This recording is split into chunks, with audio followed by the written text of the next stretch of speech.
Martyn, shall I remind you what the star ingredient section is? Please do. Each week, one of us chooses an ingredient. It's my turn.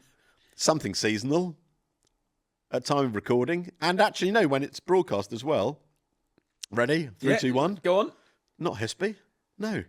Not like the big one from the Turkish shop. The white one, not the red one. Not the red one. Savoy cabbage. Oh! Like the Savoy Hotel. I love Savoy cabbage. I've seen plenty of amazing things done with it. Do you know what I love about them? Go on. I love about how they look. They're so pretty. They're so beautiful. Whole and chopped. Yeah. Yes. Halved. Just insane. Looks like something out of a science book. I'm going to test you here. When was the last time we enjoyed Savoy cabbage together? You and me? Yeah. 3, 2, 1. Give me a clue. Oh, Turkish. Did they put Savoy in the... That was what they burnt with the iron. Oh, sorry. I thought you meant the kebab we had the other night. I'm sure that was just white cabbage and onion. Yeah, no. And red cabbage. Actually. No, yeah, red cabbage. You specify. You said Savoy I cabbage. want red cabbage. Yes, no, the burnt... Yeah, and it was... Oh, my God, that was amazing. So we went to, was it Kebab Queen? Yeah. And it's the place where we went when they did that big old tasting menu, the heated tables, but they did a circle of Savoy cabbage that had been blanched and refreshed. It was this perfect circle with all so the they veins. cut it out, and it was, it looked like when you get a picture in a science book, like of a photo taken by a microscope. So it's a perfect circle like that, and it's that, and yes, and then you got the hot iron, charred it, so all of the veins went black, and then what do we have on that? It was like a taco, wasn't it? Yeah, that was the one you picked as a out. Taco shell kind of thing. I can't even remember what I had for breakfast, let alone what we ate then. Yeah, it was delicious. It was amazing. Yeah, what a fantastic beautiful. meal. Yes, no, I think they look absolutely gorgeous. My dad used to say, when he used to go to the market and come back with Savoy cabbage or really amazing cauliflower or anything like that, he'd always go, better than flowers. And he'd say, like, put that on there. Why do people buy cut flowers and put them on the table? Put something like that on the table. It's just beautiful object. Beautiful. Can you get it from a service station though? A Savoy cabbage. That's normally when people go, oh God, no, I've got to get. Oh, I see. Yeah. Oh, or have them. Oh no, it's a very good joke.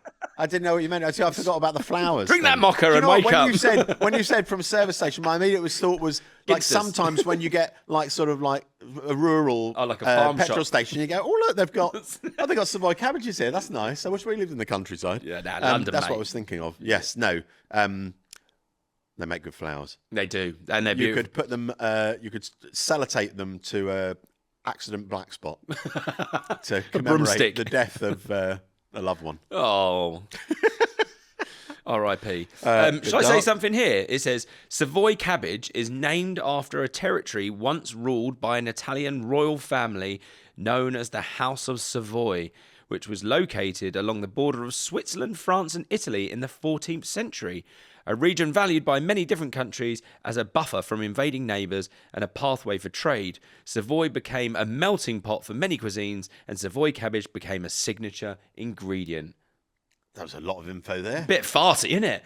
I mean, my head went, because I lived in Switzerland for a couple of years with my wife. Did you? Went back and forward, didn't I? I lived in Lugano for a little bit. Yeah. How long ago was that? Absolutely, maybe. Not that long ago. 6 years ago. Right, wow. Yeah. And when it said 2 years. Yeah, Go on. Switzerland, France, and Italy, there was a part on the lake in Switzerland, on Lake Lugano, that was cut out in Swiss territory, which was Italian, where they had all the casinos. Because in Switzerland, obviously, they had certain rules for finance and stuff, but then the Italian mafioso took over this bit of land. And if you look on the map, there's just like this weird rectangle that goes into the lake, and there's 2 casinos there where the Italian laws exist. So all the rich Swiss can go over there and enjoy in the Italian festivities. Wowee. Which you may get arrested for in Switzerland. Don't know what that is. Is there ladies? I thought you were going to connect that to it. Well, it making you windy. And they farts a lot over there. No, it said Switzerland, France, and Italy. So it goes the borders, the border towns. I was thinking, borders, yeah. Oh. But why is the Savoy called the Savoy in London? The Savoy Hotel. Yeah, I was wondering if that's connected with that. Clever. And talking about Savoy and places like that, do you see that John Williams from the Ritz got his 2-star Michelin? I did. Wasn't that nice? Absolutely amazing. I didn't know he didn't already have 2 stars. Was it 1 stars before? It must have been, yeah. Right. And then they dribbled over into the 2. That is good. That is. I'm not surprised. No. Having been in that kitchen and sampling the cuisine. I mean, I keep seeing people go for lunches there, and I'm like, God, that'd be lovely. And then you look at the cost, and I'm like, whoa. Is it absurd? How'd you get that hashtag gifted? Well, I mean, we John? we shared a fish dish. Longest. What do you reckon that would have cost? God, that's at least 50, 60 quid. You reckon? Yeah. Wow, it's only like one longestine in there. Yeah, but that's food, isn't it? Oh. Holy moly! Well, the Witchery up in Edinburgh, I looked at their starters, and it was £38 for a scallop and black pudding dish. Crikey! Yeah, so the Ritz, 2 stars now, mate. Those prices.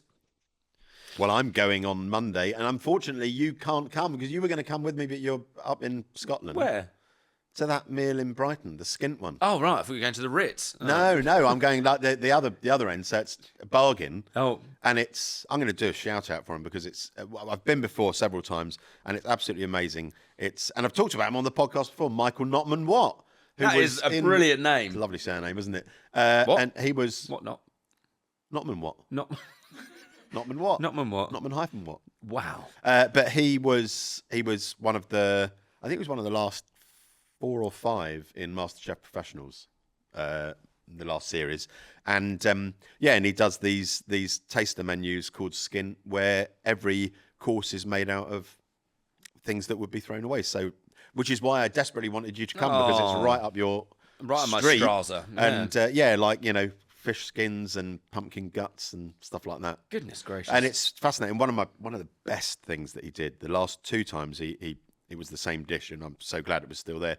And it was this fermented potato focaccia. And he'd said that he'd tried fermenting potatoes and they hadn't really worked, didn't taste quite right. And so he tried putting them in this focaccia, and it works so well in the focaccia. And it tastes, because they've fermented and they've got that kind of vinegary acidity to them, it just tastes like a chip sandwich with vinegar. Oh. But with this lovely oily focaccia, and absolutely beautiful. Oh, blimey. You should take Matt. Well, I've already. It's That's too late. awkward, isn't it? It's me, Mrs. Egg, my brother, and his wife. Oh. So, yeah. There we go. Are you going to show me your Savoy dish? Have you done a Savoy? I will admit, before that, I've got some other things to tell you about Savoy. You can direct this as well if you want. You could just say. Well, only because I'm. Do you know? Because one of the things with the Savoy cabbage leaves, don't it look? Really good for kimchi. I wasn't going to say that. I was going to talk about putting them in your bra when you're breastfeeding. That is true fact. That. Yeah. You made giggle now. Yeah. You wait until you're breastfeeding. When you're breastfeeding. So I mean, I've got some in. I've actually got some in now. No, I really have. I went to the toilet to do it. Oh, me too. But yes, they're so quite warm. Well, it's because they've been on my norks. But Mrs. Egg, when our kids were small, it soothes sore. You have to put them in the fridge first, not warm cabbage. Yeah, well, they start cold and then they get hot pretty quickly. But yes, and I remember her talking about being on a bus and being aware that she smelled a bit cabbagey because she had these Savoy leaves in her bra. Anyway, they're a bit like sort of like mermaids. Yeah, when they put the scallop shells there. They are indeed, or on the Adam and Eve. Put it on your Johnson. Like that. Need a bigger one. Around. Yeah. Have to use the outer leaves, not the inner leaves. These are the outer leaves. Yeah, I was going to say. Yeah. Imagine if you had the inner and then that was anyway. Should we talk about a bit of kimchi? I thought that'd be quite Have you done kimchi? No, I haven't. No. Should we talk about kimchi? I jotted down kimchi because you can kimchi cabbage, and you wouldn't ordinarily use Savoy. You'd use Chinese leaf. Yeah. But why not Savoy? Talk to me about kimchi. Well, have you made kimchi? I have made cabbage? kimchi. I did a kimchi masterclass, which was quite funny in Stratford because I'd only made it like a handful of times. And then we had to do this sustainable thing with what's it called? What they called? Westfield. Yeah. So they did this whole green scheme thing, and they were like, "Can you come and do kimchi?" I was like, "Yeah, no problem." So I started doing it, and then you soon realise that your limited knowledge is not enough knowledge to fluff an hour of chat. Yeah. So I had to sort of like eke all my stuff. I was like, and also in that kind of environment, there's always that fear that there'll be some expert. Well, there was. Going, oh, really? Oh, Yeah. were they all picking you up and everything? So what was the origins of your I was like, huh? Because I did one that Connor Spacey, a great Irish chef, does a lot of stuff with the food waste space. When I first started doing my channels, he taught me about kombucha and all that kind of stuff, and taught me about kimchi. But he does a lot of vegetarian and vegan food, so it didn't have fish sauce in it and anything like that. It was just like the lacto ferment. So it was apple for a bit of sweetness and help with the whole fermentation, and then it was garlic and ginger, chili, obviously, some onion, and you just waz that all up with some like the gochujang, the red chili flakes, and then it was it was just the amount of salt. Was it 3%, 5% salt of the total weight of everything, and you just press it and then just leave it. But we used to put a bit of cabbage on top instead of putting like a piece of parchment or whatever to kind of press it down. You took a bit of cabbage that fit inside the kilner jar, and then you pressed it with a weight, and that pushed it underneath, and you got like a little nibbly. And was that done with like whole leaves, or was that done with wedges? Because I love it with kimchi when they do it with big wedges, and they almost squid like when they come out. Yeah, it's like really beautiful. So we just did it like chopped it however you want. So we just put it was like use up the fridge kimchi. So it was like grated carrot. You know, if you had some celery, it was all kind of like quite higgledy-piggledy, and it was it was really great. That sounds very similar to the one that I've had from Silo, the kimchi there, which is not surprisingly all the waste herbs, the leek tops, and all that sort of thing. Yeah, and just shredded. I think they put some turmeric in theirs too, so it's bright yellow. And absolutely beautiful. And then we did the offshoot with that was the kimchi jam. Can't remember. Oh, of course. What was her name? The Firm. London Firm, the Firm, I think is the tag is. But yeah, she did a kimchi jam on this dinner or supper party thing, and it was I would urge our followers to go back to the pea soup. Yeah, with pea soup in the cocktail glass with the beautiful shredded ham and then that kimchi jam. That was amazing. Oh. Fantastic. Yeah. What's your favourite way to have Savoy cabbage though, apart from the one that you're going to show us, if you are going to show us anything? I am. It's down there. I'm going to get it out in a minute. My favourite way. Do you know what? I think it is actually the way I've done it. Great. Well, so should I just get it out? Get it out, mate. But then it's one of those things that I just love in so many ways. I love it raw and like coleslaw too. You love it down your pants? I love it in my bra. So what I've done, don't lash out. It's such a slap. Don't lash out when I'm getting the cabbage out. Well, what's coming up? It's only St. Patrick's McDay. Oh, I love that day.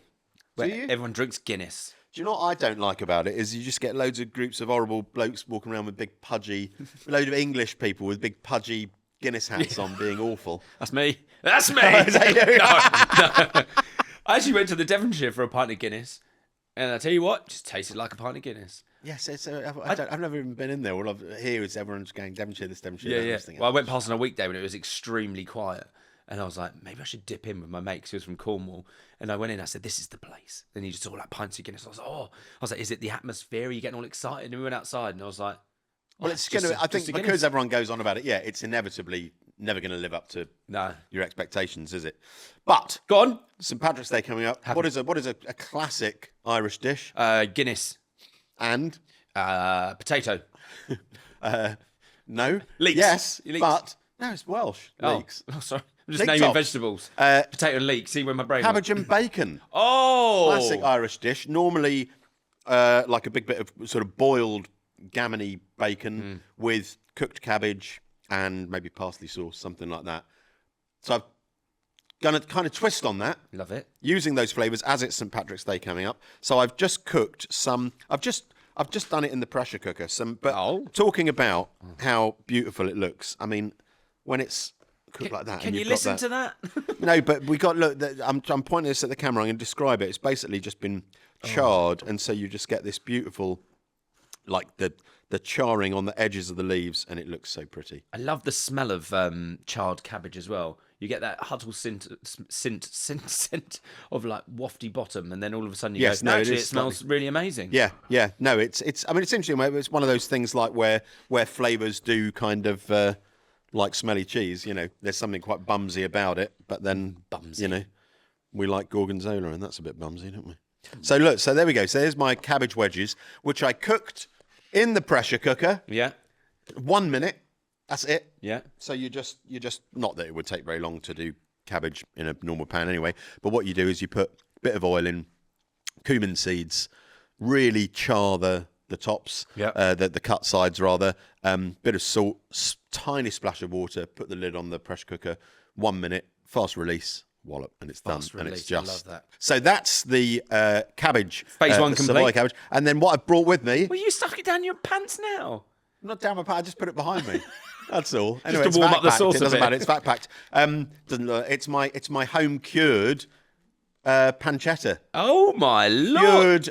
The Stephen Lamb method, and it's very nice. So what I'm going to do? It looks like real pancetta. I'm gonna cut some incredibly thin slices of this this pancetta and just drape it over that, and that's our dish. Should we do half and half so Mia can try some because she's a veganation, isn't she? So yeah, let's just have a little talk about that. Look at that is amazing. Yeah. I always remember slicing things like these deli meats when I was working at Andrew Edmonds on like the what they called the meat slicers. Yeah. And you always had to do it when it was cold because as soon as it started warming up, you kind of push it through, and all of a sudden it's like the bottom scoops in. Yeah. And then you got to cut off a massive lump to get anywhere. And yes, no, I'm going to do my best to cut it super. Oh, it's really beautiful, isn't it? The fat is just melting, isn't it? Oh, George, describe it to me. So just melting. Well, I'll tell you how I did it. So you get a bit of decent pork belly. You remove the skin and then keep the skin and cook it, make crackling. Yeah. Stick that in a jar. Then open the jar immediately and eat it all with a beer. That's what I did. I did fennel seed crackling. Sorry. Did fennel seed crackling, salt, toasted fennel seeds. Yeah. Thought I'd put that in a jar. Have that next time. Have some beers. Open the jar. Have one bit. Close the jar. Like in Thelma and Louise, when she puts the chocolate bar in the cupboard and then she just keeps opening the cupboard, taking it out, having a bite, putting it back in the cupboard, shutting the cupboard, going to do something else, opening the cupboard, taking it out, having another bite. It was like that with the jar of... I'm sure that was crackling. A blinding reference, but I just don't know what you're talking about. Was that you Friends? know the film Thelma and Louise? No. I'm not going to do the. What do you mean you've never seen that? Because that's the habit I dislike. But it's a good film. So yes, decent bit of pork belly. Correct weights. Ask Stephen Lamb or buy his book of salt and sugar and other aromats in there. So there's juniper and nutmeg and thyme. Can't remember what else. Anyway, and then it's in a bag for about 15 days, something like that. Oh, that's not bad. 15 days. Well, no, that's just doing the cure, and then it's the drying. So then you hang it up. Then you hang it up somewhere cool, like a shed ideally. But I just put it in top room, open the window a little bit, shut the door, turn the heating off in there, and just left it in there until it's lost 30% of its weight. And then you can eat it without cooking it. Goodness gracious. Is that going to be in your book, George, which comes out on June the 5th? No, it's not. It's not a snack hack. But it's in Stephen Lamb's book. Well, go buy that book and your book at the same time. So, how should I do this? Should I drape it on to make it look nice? And then should we just cut it up and just nosh? Yeah. Okay. All right, help. Should we nosh? Let's gobble. Okay, go on and have all of it. You might as well. I'm just going to go for the floppy end. I'm going to just have a big bite. I'm just going to get all nomming sounds. That is really yummy. It's such a great combo, isn't it? And I think the thing with Savoy is it's so fresh.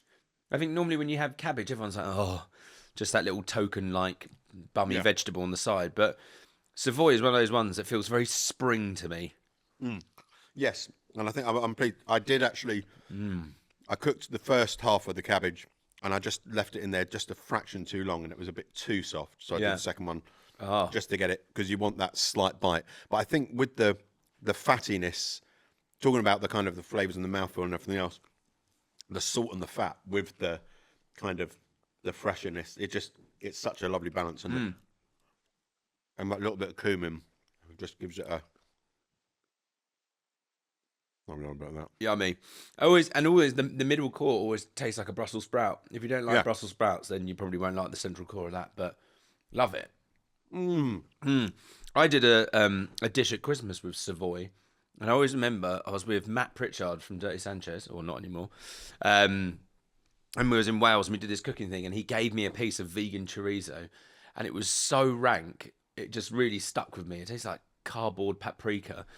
But I read all the ingredients, and I was like, oh, I could probably make like a better version of it. So on my Christmas series, I kind of just took all the ingredients and made it into this weird like vegan mush.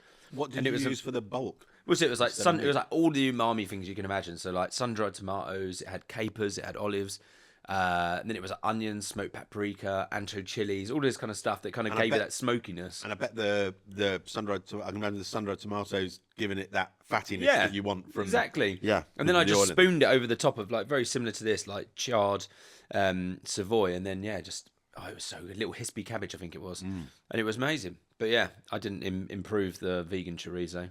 That should just be parked. So I wonder what's in that. And then it's all like chickpeas and things. And It was just weird.